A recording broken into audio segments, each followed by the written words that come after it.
ஐயங்காரு வீட்டு அழகே, ஐயங்காரு வீட்டு அழகே, ஐயங்காரு வீட்டு அழகே.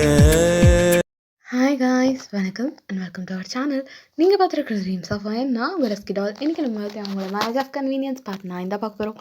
சரி வாங்க, டைம் வேஸ்ட் பண்ணாமல் வீடியோக்குள்ளே போகலாம். ஸோ இந்த எபிசோடோட ஸ்டார்டிங் சீன்லேயே தேவங்க இவரோட ஆஃபீஸ் கேபினில் உட்காந்து ஒர்க் பண்ணிகிட்டு இருக்காரு. அப்போ அந்த கேபின் டோர் ஓப்பன் பண்ணிவிட்டு தேவங்களுடைய பிஏ ஜயான் உள்ளே வரான். உள்ளே வந்த உடனே, பாஸ், எனக்கு என்னமோ இது சரியாக வரல. நம்ம அவங்க ரெண்டு பேரையும் இந்த மாதிரி லூஸாக விடுறது பெரிய பிரச்சனையாகுமான்னு தோணுது. நம்மளுக்கு அவங்கள பற்றி நல்லாவே தெரியும். அப்படி இருக்கிறப்போ இது கண்டிப்பாக யாருக்குமே சேஃப் கிடையாது. அதுலேயும் அந்த லீ, அவன் அவன் எப்போ வேணாலும் என்ன வேணாலும் பண்ணக்கூடிய ஆள் தான். இப்போது நம்ம முன்னாடி நல்ல மாதிரி நடிச்சிட்ருக்கான். அவனை இதுக்கு மேலேயும் நம்ம விட்டு வச்சோன்னா அவனால் கண்டிப்பாக பிரச்சனை வரும். அப்புறம் அவள் ஒன்றும் சாதாரண ஆள் கிடையாது. அது நான் சொல்லி தான் உங்களுக்கு தெரியணும்னு இல்லை. அவளால் எந்த நேரமும் யாருக்கு வேணாலும் ஆபத்து வரும். அதுலேயும் வயனோட விஷயத்தில் நம்ம ரொம்ப கேர்ஃபுல்லாக இருக்கணும். அவள் எப்போ வேணாலும் வயனை என்ன வேணாலும் பண்ணலாம். அது இருக்கிற வரைக்கும் நம்ம யாருக்குமே சேஃப்டி கிடையாது. இதுக்கு நம்ம இன்னும் எதுவும் யோசிக்காமல் இருக்கோமே அப்படிங்கிற மாதிரி ஜயான் கேட்டுட்ருக்கான். அதுக்கு தேவம் ஏதோ சொல்ல வராரு. அப்போது அந்த கேபினோட டோர் ஓப்பன் பண்ணிவிட்டு ஒரு பர்சன், அது எப்படி ஜயானு மச்சான் தேவங்க இருக்கிற வரைக்கும் வயனுக்கு என்ன ஆகும்? அதுவும் அந்த ரெண்டு பைத்தியங்களால் இதெல்லாம் நடக்கிற விஷயமா அப்படிங்கிற மாதிரி கேட்டுட்டு ஒரு பர்சன் உள்ளே வராங்க.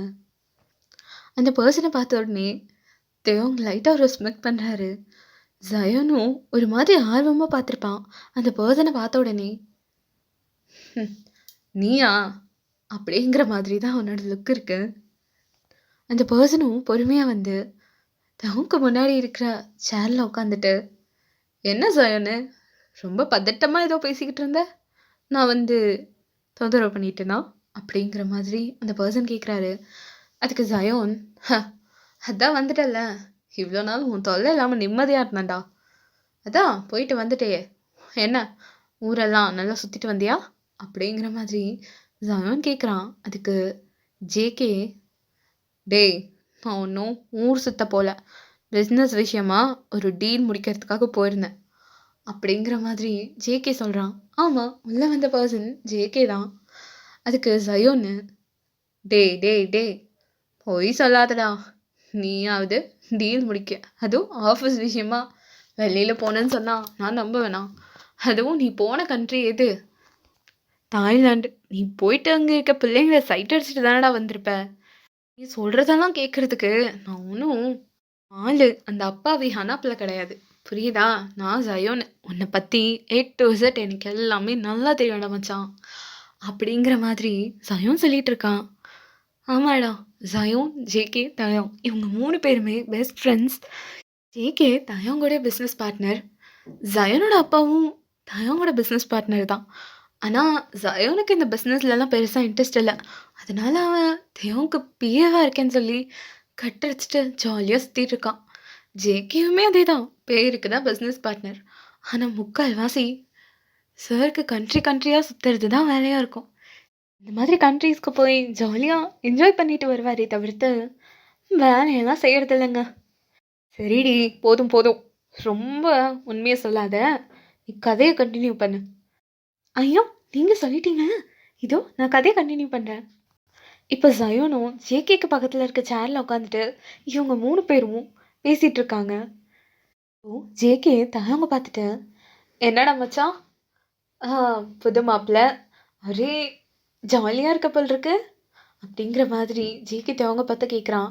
அதுக்கு தயவங்க ஜேகேவை திரும்பி பார்த்துட்டு, ஏன்டா நீ வேற அப்படிங்கிற மாதிரி தான் இருக்குது. அதுக்கு ஜேகே, இதுக்கு தான் மச்சான் சொல்கிறது, இந்த கல்யாணம்லாம் பண்ணிட்டாலே இப்படி தான் இருக்கும். நீ பேசாமல் என்ன மாதிரி ஜாலியாக சிங்கிள் லைஃப்பை என்ஜாய் பண்ணிட்டு சந்தோஷமாக இருந்திருக்கணும். தேவையில்லாமல் உன் அக்கா சொல்லுதுன்னு அந்த ரியா பிள்ளையவே கல்யாணம் பண்ணிக்கிறதுக்கு ஒத்துக்கிட்ட.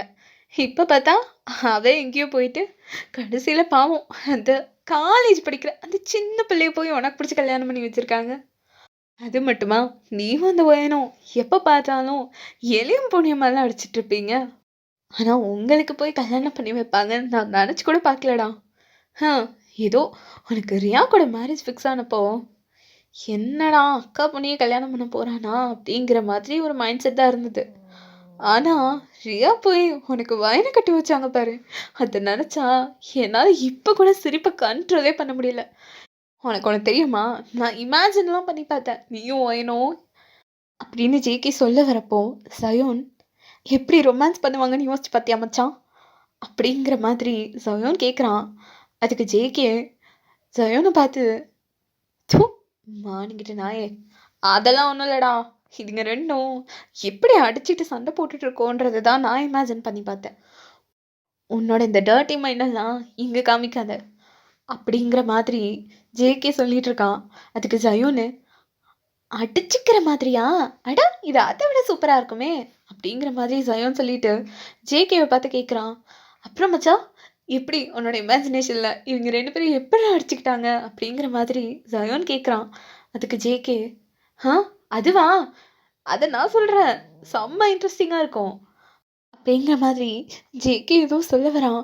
அதுக்குள்ளே தயோங் டே போதுண்டா, இது என்ன ஆஃபர்ஸ்னு நினச்சிங்களா இல்லை வேறு ஏதாவது நினச்சிங்களா, சும்மா பார்க்கு பீச்சில் உட்காந்துருக்க மாதிரி.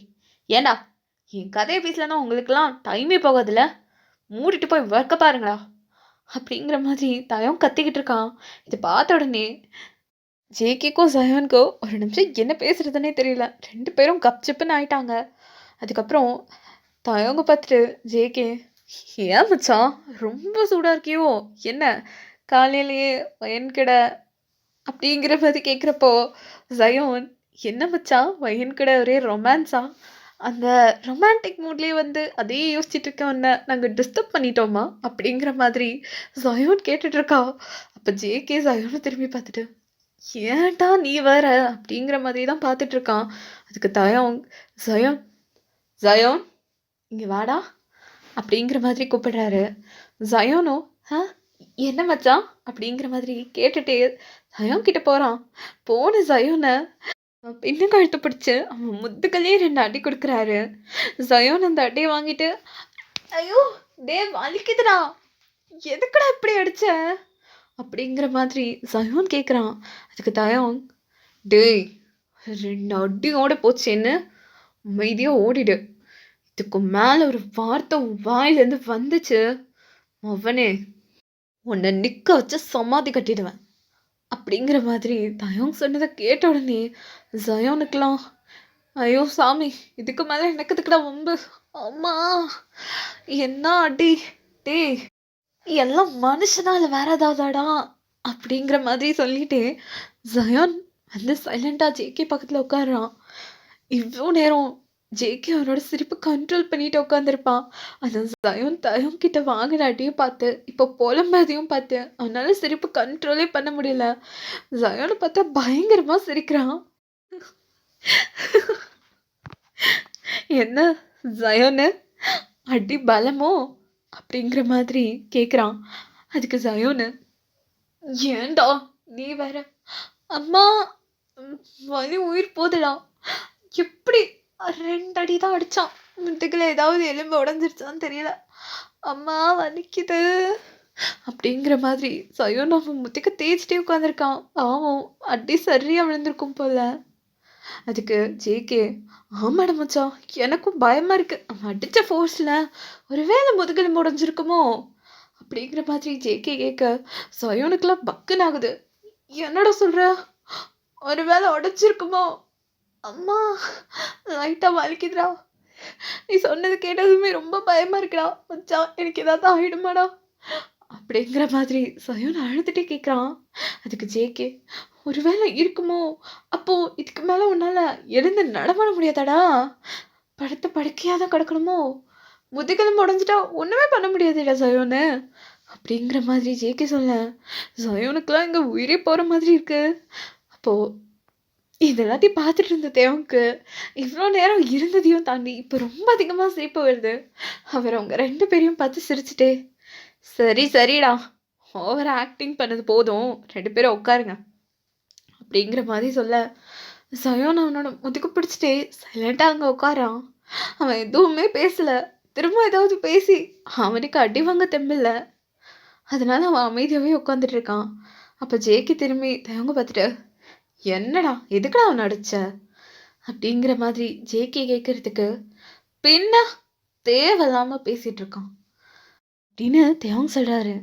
அதுக்கு ஜேகே, இல்லடா நான் உன்னை ஏன்டா அடிச்சேன்னு கேட்கல, ஏன்டா இவ்வளோ கம்மியா அடிச்சேன்னு தான் சொன்னேன் அப்படிங்கிற மாதிரி ஜேகே சொன்னோன்னே ஜயோனுக்குலாம் இங்க என்ன பேசுறதுன்னே தெரியல. அட பாவீங்களா, உங்களுக்கெல்லாம் ஃப்ரெண்டா வந்ததுக்கு என்ன இப்படி வச்சு செய்றீங்களேடா, இதுக்கு மேல உங்க கூட இருந்தா உசுருக்கு உத்தரவாதம் இல்லை, நான் போறேன் அப்படிங்கிற மாதிரி ஜயோன் அங்கேருந்து எழுந்திரிச்சு போக ட்ரை பண்றான்.